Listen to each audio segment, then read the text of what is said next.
Good morning. Celkon mobile సమర్పిస్తున్న business breakfast షోకి స్వాగతం. ఎస్చెక్స్ నిఫ్టీ 100 పాయింట్ల నష్టంతో ట్రేడ్ అవుతున్న ఫ్రైడే మార్నింగ్ ఇది. సో ఒక gap down, big gap down. In fact opening కోసం మార్కెట్స్ సిద్ధమవుతున్నాయి. గ్లోబల్ మార్కెట్స్ అన్ని కూడా నష్టాలమయంగా ట్రేడ్ అవుతున్న సమయం కూడా ఇది. So last night US markets 18 months లో దగ్గర ముగిసాయి. S&P 500 ఆల్మోస్ట్ 6 months లో దగ్గర ముగిస్తే మిగతా రెండు ఇండిసెస్ కూడా 18 months లో దగ్గర ముగిసాయి. Dow Jones and Nasdaq indices. So ఈ నేపథ్యంలో ఏషియన్ మార్కెట్స్లో పరిస్థితి గమనిస్తే కొరియన్ మార్కెట్స్ 2 years లో దగ్గర ట్రేడ్ అవుతున్నాయి. మరోవైపు చైనీస్ PMI డేటా చాలా నెగిటివ్గా వచ్చింది. ఆగస్ట్ నెలలో 47.1, అంతకుముందు జూలై నెలలో 47.8 ఉంటాయి. సో ఇది కూడా 6.5 year లోగా చెప్తున్నారు. సో చైనీస్ PMI డేటా ఇంత వీక్గా రావడంతో మార్కెట్స్లో మరింత నష్టాలు మరింతగా ముదిరాయి. సో 3 ఫ్యాక్టర్స్ను గ్లోబల్ మార్కెట్స్ పతనానికి కారణంగా చెప్పుకోవచ్చు. ఒకటి, ఫెడరల్ రిజర్వ్, యుఎస్లో ఫెడరల్ రిజర్వ్ ఇంట్రెస్ట్ రేట్ పెంపుదలకు సంబంధించి ఇంకా ఒక నిర్ణయం తీసుకోలేకపోవడం, అక్కడ నెలకొన్న అనిశ్చితి.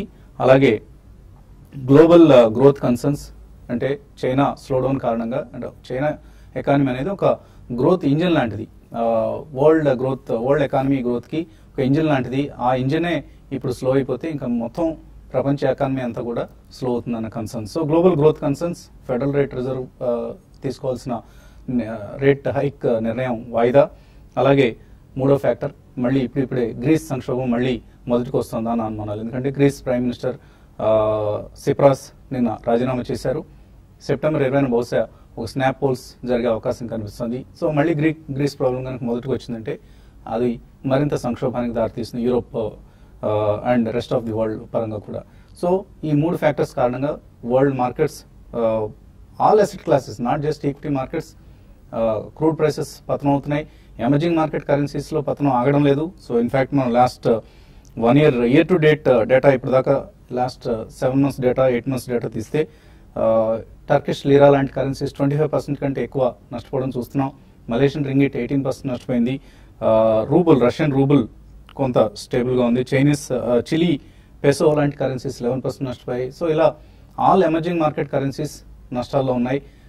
ఇయర్ టు డేట్ చూస్తే మన ఇండియన్ రూపీనే కొంత రెసిలియంట్గా కనిపిస్తుంది, 4% నష్టంతో కనిపిస్తుంది ప్రస్తుతానికి. మంత్ టు డేట్ చూసినా కూడా ఇండియన్ కరెన్సీ కొంతవరకు ఈ ఆటపోట్లను తట్టుకుందని చెప్పాలి. బట్ ఇప్పటికీ మనం 65.5కి వచ్చేసాం. సో డాలర్తో రూపాయి మార్కం విలువ. సో ఆల్ మేజర్ అసెట్ క్లాసెస్లో వీక్నెస్ కనిపిస్తుంది ఎక్సెప్ట్ గోల్డ్. గోల్డ్ ఈసారి అవుట్ పెర్ఫార్మ్ చేస్తుంది. సో $1162 దగ్గర కనిపిస్తుంది వరల్డ్ మార్కెట్స్లో. గ్లోబల్ మార్కెట్స్లో గోల్డ్ ప్రైస్, ఔన్స్ బంగారం ధర. సో గోల్డ్ అందరూ ఊహించారు బాగా తగ్గిపోతుంది, $1,000కు వచ్చేస్తుందని ఊహించిన గోల్డ్ ఇప్పుడు అనూహ్యంగా పుంజుకుంది. బికాస్ ఆఫ్ ఒక సేఫ్ హ్యావెన్ అన్న కాన్సెప్ట్ మళ్ళీ గోల్డ్లో కనిపిస్తుంది. ఇంతకుముందు గోల్డ్ కూడా సేఫ్ హ్యావెన్ కాదు, డాలరే అన్నిటికంటే బంగారం కంటే కూడా ప్రియమైన వస్తువుగా భావించారు. ఇప్పుడు మళ్ళీ డాలర్ కూడా బలహీనపడుతూ ఉండడంతో గోల్డ్ వైపు మళ్ళుతోంది ఒక ఇంట్రెస్ట్ కూడా. సో ఆల్ ఇన్ ఆల్ ఒక గోల్డ్ మినహాయిస్తే మిగతా అసెట్ క్లాసెస్ అన్నింటిలో వీక్నెస్ కనిపిస్తుంది. మనం కూడా తరచుగా చెప్తున్నాం, మిడ్ క్యాప్ స్మాల్ క్యాప్స్లో అప్రమత్తంగా ఉండండి, కేర్ఫుల్గా ఉండండి, చాలా జాగ్రత్తగా డెసిషన్స్ తీసుకోండి. నేను ఏ మిడ్ క్యాప్ పడితే ఆ మిడ్ క్యాప్ కొనొద్దని. అదే పరిస్థితి ఇప్పుడు మనకు కనిపిస్తుంది. నేను ఒక హెవీ ప్యానిక్ వాతావరణం చూసాం మిడ్ క్యాప్స్లో, కుప్పకులాయి. ఇన్ఫ్యాక్ట్ ఆమ్టెక్ ఆటో లాస్ట్ 4 sessions-లో 60% పైగా నష్టపోయిన స్టాక్ ఇది. అలాగే సెంట్రల్ బ్యాంక్ నేను 17% నష్టపోయింది. సెంట్రల్ బ్యాంక్కి ఆమ్టెక్ ఆటోకి ఒక రిలేషన్షిప్ ఉంది. ఆమ్టెక్ ఆటో 18,000 crores మొత్తం గ్రూప్ డెట్ అయితే ఇందులో మేజర్ ఎక్స్పోజర్ సెంట్రల్ బ్యాంక్ ఉంది. అందుకనే సెంట్రల్ బ్యాంక్ నిన్న స్టాక్ 18% పడిపోవడం చూసాం. ఒకరాంజీ సాఫ్ట్వేర్ 20% పడిపోయింది. సో ఇటువంటి వీక్నెస్ ఒకసారిగా క్వాలిటీ స్టాక్స్ అనుకున్న వాటిలో కూడా మనకు కనిపిస్తుంది. సో ఆమ్టెక్ ఆటో లాంటి స్టాక్ దూరంగా ఉండమని మనం 2-3 sessions-గా వార్న్ చేస్తున్నాం. లోవర్ లెవెల్స్ కదా అని ఎంటర్ కావద్దని కూడా చెప్తూ వస్తున్నాం. సో ఇప్పటికి కూడా అదే స్టాన్స్ తీసుకోవాలి. ఎవరు కూడా బాగా తగ్గాయి కదా, 60% తగ్గాయి కదా, 50% తగ్గాయి కదా, ఇంకా ఎంతకంటే ఏం తగ్గుతాయిలే అన్న ఊహతో మాత్రం ఎటువంటి పొజిషన్స్ తీసుకోవద్దు. కొద్దిగా పరిస్థితి సర్దుమణిన తర్వాతే బయింగ్ డెసిషన్ తీసుకోండి. ఇప్పుడప్పుడే హడావుడిగా తీసుకోవద్దు. ఎందుకంటే మార్జిన్ కాల్స్ అనేవి మిడ్ క్యాప్స్లో స్టార్ట్ అయ్యాయి. Quality stocks like Videocon Industries నిన్న భారీగా నష్టపోవడం చూసాం. అలాగే జేపీ గ్రూప్కి సంబంధించిన stocks, Yes Bank, Oriental Bank, ఇటువంటి స్టాక్స్లో కూడా మార్జిన్ కాల్స్ వస్తున్నాయి. అందుకని కేర్ఫుల్గా ఉండాలి. ఎస్పెషల్లీ వీకెండ్ డే వల్ల ఈ వారానికి ఇలా వదిలేద్దాం మార్కెట్స్ని. ఎందుకంటే రియాలిటీ స్టాక్స్లో మనం ఒక రౌటింగ్ చూసాం. అంటే 7% major loser index loser reality index ఈ వారంలో. అలాగే బ్యాంక్ నిఫ్టీ 2.4% నష్టపోయింది ఇప్పుడు దాకా చూస్తే. 1.7% నిఫ్టీలో నష్టం చూస్తున్నాం. సో ఒక ప్యానిక్ సెల్లింగ్ వస్తుంది. ఎఫ్ఐఎస్ నిన్న భారీగా సెల్ చేయడం చూసాం, 1000 crores కంటే ఎక్కువ వర్త్ స్టాక్స్ ని. అండ్ F&Oలో మరొక 1700 crores వర్త్ సెల్లింగ్ పొజిషన్స్ వాళ్ళు క్రియేట్ చేస్తున్నారు. సో బేరిష్ వాతావరణంలో ఉంది ప్రస్తుతం మార్కెట్. కేర్ఫుల్గా ఉండాలి. హడావుడిగా డెలివరీ బేస్డ్ సెల్లింగ్ జరుగుతున్న సమయం కాబట్టి హడావుడిగా ఎటువంటి నిర్ణయాలు తీసుకోవద్దు, కేర్ఫుల్గా ఉండండి. మార్కెట్స్ పరిస్థితి గురించి మాట్లాడేందుకు అనలిస్ట్ మనతో సిద్ధంగా ఉన్నారు. సో అగైన్ ఒక బేరిష్ వాతావరణం చూస్తున్నాం. మేబీ ఈసారి నిఫ్టీ 8000 లాంటి లెవెల్స్ టచ్ చేసే ఛాన్స్ కూడా ఉందని చార్టిస్ట్ చెప్తున్నారు. సో ఎంతవరకు మీరు ఏకీభవిస్తారు దీంట్లో? బేసికలీ నిన్న మనం గనక క్రాక్ చూస్తే మిడ్ అండ్ స్మాల్ క్యాప్ లో డెఫినెట్లీ మీరు ఇందాక మెన్షన్ చేసిన చాలా ప్రధానమైన పాయింట్ అండి, ఓవర్ లెవరేజ్ పొజిషన్స్ నెంబర్ 1. గతంలో కూడా మనం చాలా సార్లు చెప్తూనే ఉన్నాం షోలో, ఇప్పుడే కాదండి, for a few years also. Heavy debt burden ఉన్న కంపెనీస్ ని డెఫినెట్లీ అవాయిడ్ చేయాలి, no matter which ever business they are in. అంటే ఏ సెక్టర్ కైనా చెందొచ్చండి, ఎందుకంటే బర్డెన్ ఎక్కువ అయిపోయిన కొద్దీ డెఫినెట్లీ ఇంట్రెస్ట్ సర్వీసింగ్ కెపాసిటీ అనేది భారీగా క్షీణిస్తుంది. అండ్ ఎకానమీ పికప్ కానప్పుడు ఎస్పెషలీ అటువంటి స్టాక్స్ లో కొన్ని ఎక్స్పోర్ట్ ఓరియంటెడ్ ఉన్నాయి. ఇప్పుడు ఆమ్టెక్ గ్రూప్ ఉంది. అపార్ట్ ఫ్రమ్ డొమెస్టిక్ మార్కెట్ వాళ్ళు బయట కూడా చాలా కంపెనీస్ లాస్ట్ 2-3 years లో టేక్ ఓవర్ చేశారు. సో ఇటువంటి కంపెనీస్ లో డెఫినెట్లీ వాళ్ళు ఇంట్రెస్ట్ సర్వీస్ చేయలేరు నెంబర్ 1. అండ్ పతనం అవుతున్నప్పుడు డెఫినెట్లీ ఒకవేళ వీళ్ళు ఏమైనా తాకట్టు పెట్టుంటే ప్లెడ్జ్ షేర్స్ అన్ని కూడా సెల్లింగ్ వస్తాయి. ఇదే కాకుండా మార్కెట్ లో ఎవరైనా లెవరేజ్ పొజిషన్స్ అటువంటి mid and small cap stocks లో కొంటే బ్రోకర్స్ ద్వారా సెల్లింగ్ వస్తుంది. సో ఇవన్నీ రకరకాల కారణాలు ఉంటాయండి. So there is a major crack even in mid and small cap stocks అండి. So definitely this is a not a good sign. And at every rise now there will be only sellers. ఎందుకంటే ఇటువంటి major cracks అంటే మీరు mention చేశారు చాలా important. Amtech got about 50-60%, but the last 1 month to 2 months లో చూసుకుంటే Kaveri seeds almost about 40-50% పడ్డది. So definitely ఒకప్పుడు మనం మంచి స్టాక్స్ అనుకున్నవి. అండ్ సెంట్రల్ బ్యాంక్ ఉదాహరణ ఇచ్చారు మీరు, దట్స్ వెరీ గుడ్ ఎగ్జాంపుల్ అండి. ఇప్పుడు కొన్ని స్పెసిఫిక్ బ్యాంక్స్ ఎక్స్పోజర్స్ కొన్ని గ్రూప్స్ ఉన్నాయి. సో డెఫినెట్లీ అందులో వీక్నెస్ కూడా ఈ బ్యాంక్స్ కూడా they will be subject to and expose to heavy selling. So definitely we'll have a rout and we'll have a very serious situation in some definite mid and small cap stocks. And even heavyweight stocks lo ఎక్కువగా మనకి movement అనేది కనిపించలేదు, up or down అనేది. So ఈ కారణం వలన as if there is no place to hide. World wide markets కూడా చాలా వీక్ గా ఉన్నాయండి, ఎందుకంటే ఎకానమీ పరంగా world wide there is going to be a great disaster in the next 12-18 months అనేది all projections from all corners వస్తున్నాయి. ఒకప్పుడు మనం చూసుకుంటే అమెరికాలో almost about 1/4 or 1/3 of the entire market capitalization energy based stocks ఉన్నాయి, like Exxon Mobil, Chevron, British Petroleum, ఇటువంటి companies. So అవన్నీ కూడా పతనమైన కొద్దిగా గొప్ప మనకి టెక్నాలజీ స్టాక్స్ కాపాడే కానీ now there is no place to hide. So అందుకని చాలా జాగ్రత్తగా ఉండాలి. నెక్స్ట్ ఫ్యూ ట్రేడింగ్ సెషన్స్ కూడా I think it's better to be cautious, but definitely opportunities అనేవి వస్తాయి. బికాస్ రూపీ డాలర్ ప్యారిటీ ఇప్పుడు 65.5 కి వచ్చింది, ఆల్మోస్ట్ ఫ్యూచర్స్ లో 66 కూడా ట్రేడ్ అవుతుంది. So again IT and good IT companies, ఇప్పుడు ఇన్ఫోసిస్ అటువంటివి టాప్ లైన్ కంపెనీస్ కొనొచ్చండి. మిడ్ అండ్ స్మాల్ క్యాప్ లో జాగ్రత్తగా ఉండాలి. So even front line pharma stocks and export oriented IT information technology stocks should be bought in to every weakness, but not immediately. Just wait for another week or 10 days. Stability వచ్చిన తర్వాత కొనొచ్చు. So traders కి ఎటువంటి సలహా ఇస్తారు? Opening gap down opening ను ఏ విధంగా ఉపయోగించుకోవాలి ట్రేడర్స్? ఓపెనింగ్ ఇంచుమించు 70 నుంచి 100 పాయింట్ వరకు గ్యాప్ డౌన్ ఉన్నప్పటికీ ఇది ఒక బయింగ్ ఆపర్చునిటీ ఉండదనిపిస్తుంది. ఎందుకంటే నిన్న షార్ట్ టర్మ్ చూస్తే కనుక టెక్నికల్ గా రివర్స్ అయింది. 8500 కీలకమైన రెసిస్టెన్స్ ని పరీక్షించి మళ్ళీ డేస్ లో దగ్గర ఇంచుమించు 100 పాయింట్లు కింద ఒక 8400 కింద బ్రేక్ అవడం తోటి short term weakness, short term correction market లో ఒక కన్ఫర్మ్ అయింది. కాకపోతే మార్కెట్ లో ఇప్పుడు 8300 దగ్గర అంటే కరెక్ట్ గా 75 పాయింట్ల దూరంలో ఉన్నాము. ఈ లెవెల్ ఇవాళ పరీక్షించే అవకాశం ఉంది.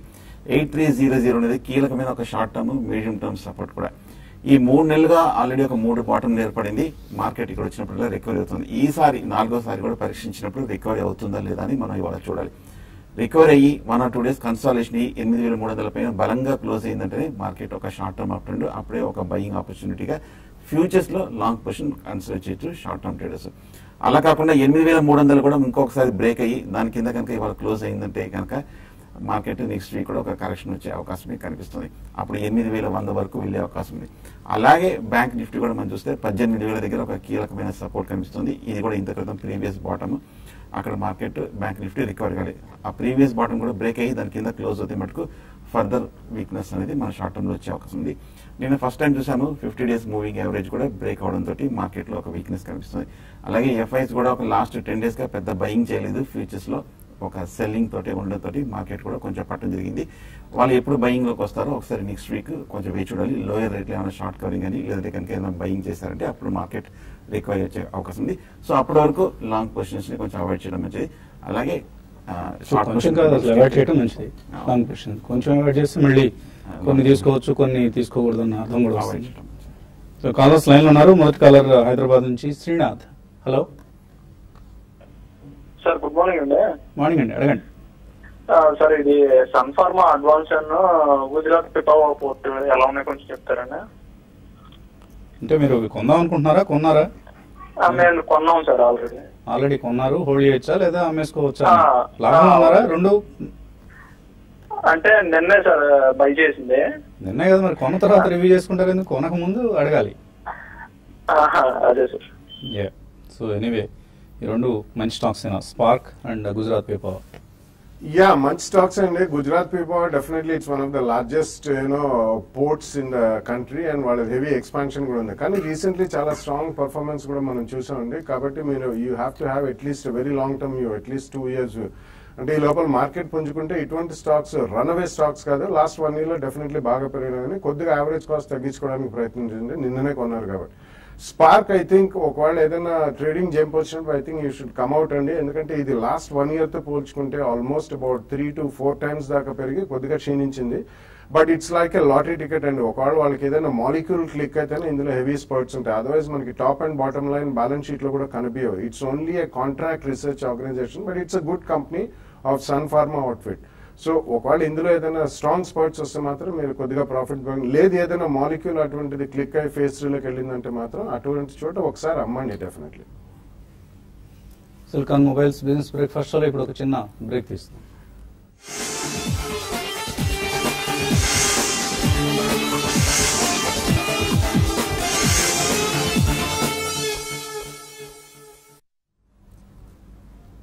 సెల్కాన్ మొబైల్ సమర్పిస్తున్న బిజినెస్ బ్రేక్ఫాస్ట్ తిరిగి స్వాగతం. ఎస్ఎక్స్ నిఫ్టీ 107 పాయింట్ల భారీ నష్టంతో కనిపిస్తుంది 8270. సో 8300 కీలకమైన సపోర్ట్ లెవెల్ నిఫ్టీకి సంబంధించి. ఆ మార్కును ఇవాళ ట్రేడింగ్ లో నిఫ్టీ నిలబెట్టుకుంటుందా లేదా? నిలబెట్టుకోలేకపోతే మరింత బేరిష్ జోన్లోకి మార్కెట్స్ వెళ్లే ప్రమాదం కూడా కనిపిస్తుంది. సో అప్రమత్తంగా ఉండాల్సిన సమయం. కాలర్స్ లైన్ లో ఉన్నారు. తిరుపతి నుంచి మధు. హలో హలో సార్, అడగండి Madhu. Sir, TCS 1 year time frame కి బై చేసుకోవచ్చా ఇప్పుడు? సో కొంత ఐటీ ఫార్మా షేర్లు రెసిలియన్స్ కనపరుస్తున్న సమయంలో 1 year టైం ఫ్రేమ్ తో టీసీఎస్ లాంటి స్టాక్ తీసుకోవచ్చు. యా, 1 year టైం ఫ్రేమ్ కి డెఫినెట్ గా కొనొచ్చండి. But I would request you to wait for about 3-4 days. Next week లో డెఫినెట్లీ మీరు ఒక ఫస్ట్ ప్రైస్ పాయింట్ లో కొనొచ్చు. బట్ వెయిట్, ఎందుకంటే ఓవరాల్ గా మార్కెట్ ఇటువంటి రోజు ఏ రోజైతే మనకి చాలా స్ట్రాంగ్ నెగిటివ్ ఓపెనింగ్ గా ఉంటుందో అటువంటిప్పుడు కొంచెం స్టెబిలిటీ వచ్చిన తర్వాత తప్పకుండా మీరు 1 year వ్యూ అంటున్నారు కాబట్టి 2 price points maximum 10 to 12% correction అయిన తర్వాత సెకండ్ ప్రైస్ పాయింట్ లో కొనండి. నెక్స్ట్ వీక్ లో ఎప్పుడన్నా ఒక 1 or 2 days స్టెబిలిటీలో ఫస్ట్ ప్రైస్ పాయింట్ లో కొనండి. హైదరాబాద్ నుంచి నరేంద్ర. హలో హలో అడగండి నరేంద్ర. గుడ్ మార్నింగ్ అండి, నా పేరు Narendra. I have metal stocks HDIL and HSIL and Moil and Delta Corp. So ఇవి ఇంకా నేను కంటిన్యూ చేయొచ్చా లేకపోతే ఎగ్జిట్ అవ్వమంటారండి? ఇవి HDIL, HSIL and Moil and delta Corp. Delta Corp అన్ని హై బీటా కౌంటర్స్ చక్కగా సెలెక్ట్ చేస్తున్నారు, except HSIL of course. So HDL avoid చేయడం మంచిది. టెక్నికల్ గా చూస్తున్నాం మొత్తం బేరిష్ గా ఉంది. ఇన్ఫ్రాస్ట్రక్చర్ అన్ని కూడా బాగా వీక్ గా ఉంది. డెల్టా కార్ప్ కూడా చూస్తున్నాం మనం 120 రూపాయల నుంచి బాగా పడి 70 రూపాయల దగ్గర కొంచెం సపోర్ట్ తీసుకుంది. కాకపోతే ఈ లెవెల్లో కొంచెం కరెక్షన్ ఆగే అవకాశం కనిపిస్తుంది డెల్టా కార్ప్ లో. ప్రస్తుతం అయితే హోల్డ్ చేయండి. అలాగే హెచ్ఎస్ఐఎల్ చూస్తే కనుక 470 రూపాయల నుంచి ఈ మధ్య మనం 280 రూపాయల వరకు పట్టడం జరిగింది. ఈ మేజర్ ఓవర్సోల్ పుష్ను కాబట్టి ఇక్కడ కొంచెం ఒక స్వల్ప రియాక్షన్ ఇంకా వచ్చిన తర్వాత రికవరీ వచ్చే అవకాశం ఉంది. ప్రస్తుతం హోల్డ్ చేయండి. అలాగే మోయిల్ కూడా బాగా టెక్నికల్ గా వీక్ గానే కనిపిస్తుంది. అన్ని స్టాక్స్ కూడా వీక్ గానే ఉంది. మోయిల్ ప్రస్తుతం కరెంట్ రేట్ లో 200 రూపీస్ వరకు కొంచెం వెళ్ళే అవకాశం ఉంది. సెల్ చేయమంటారా? ఈ లెవెల్లో మనం లోయర్ రేట్ లో సెల్ చేయమని చెప్పలేము, కొంచెం హోల్డ్ చేయడం మంచిది. విజయవాడ నుంచి Nalini. Hello hello, good morning Vasant గారు. గుడ్ మార్నింగ్ అండి, అడగండి. సార్ ఇది సన్ఫార్మా తీసుకున్నాము 950లో లాంగ్ టర్మ్ కోసం. ఇప్పుడు యాక్చువల్లీ మన 850 వరకు పడి మళ్ళీ ఇప్పుడు రికవరీ వచ్చింది. ఇప్పుడు మార్కెట్ వీక్ అంటున్నారు, ఏమన్నా ఎగ్జిట్ అయ్యి మళ్ళీ లోలో తీసుకోమంటారా, క్యారీ చేయమంటారా? ఇంకా మరొక కూడా ఉన్నాయి, ఎస్కాట్స్ ఉన్నాయి, ఎస్కాట్స్ కూడా ఎగ్జిట్ అవ్వమంటారా, ఏం చేయమంటారా? కొంచెం సజెషన్. ఇవన్నీ హోల్డ్ చేయొచ్చా, ఇక్కడ అమ్ముకొని మళ్ళీ లోవర్ లెవెల్స్ ఎంటర్ కావచ్చా? It's not a great idea అండి, ఎందుకంటే ప్రొసీజరల్లీ అది చాలా కష్టం. మనం అనుకున్న Sun Pharma recently it's been doing well, 850 నుంచి మీరు అన్నట్టు పెరిగింది, బట్ మేజర్ రియాక్షన్స్ అయితే ఉండవని. నిన్ననే వాళ్ళకి ఒక మంచి మాలిక్యూల్ కూడా ఫార్ములేషన్ యుఎస్ FDA అప్రూవల్ రావడం జరిగింది. సో మనం ఒకవేళ 30-50 రూపీస్ పడ్డా మనం కొనం ఒకవేళ అటువంటి పరిస్థితులు. సో డెఫినెట్లీ హోల్డ్ చేయండి, it's a very good company. Next 1 or 2 years లో I think will make very good money. Qatar నుంచి కాలర్ లైన్ ఉన్నారు, శశికాంత్. హలో, నమస్కారం అండి. నమస్తే, చెప్పండి. గుజరాత్ అంబుజా ఎక్స్పోర్ట్స్ ఈ షేర్స్ తీసుకున్నాం అండి ఆల్రెడీ. మన లాస్ట్ టైం వచ్చిన డిప్లో తీసుకున్నాం 35 రూపీస్ లో. ఇప్పుడు 55 అలా ఉంది, 52 ఉంది. సో ఈ ప్రైస్ లో ఎగ్జిట్ అవ్వచ్చా లేదంటే కొంచెం వెయిట్ చేయొచ్చు? 2 years దాకా వెయిట్ చేసే కెపాసిటీ ఉందండి, తర్వాత అంటే ఒపీనియన్ ఉంది. తర్వాత Infosys and Tata steel fundamentals ఎలా ఉంది Tata steel? 2 years time frame. Thank you. Infosys, Tata steel 2 years కోసం తీసుకుంటారంటే గుజరాత్ అంబుజా ఎక్స్పోర్ట్స్ హోల్డ్ చేయొచ్చా? It's a small cap commodity exporting company and purely it's a trading company in commodities. So overall గా cross border trades definitely క్షీణించే అవకాశం ఉంది. మీరు decent profits లో ఉన్నారు కాబట్టి quantity ఎక్కువ ఉంటే తప్పకుండా కొద్దిగా ప్రాఫిట్స్ అయితే బుక్ చేయమని చెప్తానండి. కొద్దిగా అయితే ఉంచండి, ఆల్మోస్ట్ మీరు ఒక 60-70% ప్రాఫిట్ లో ఉన్నారు కాబట్టి.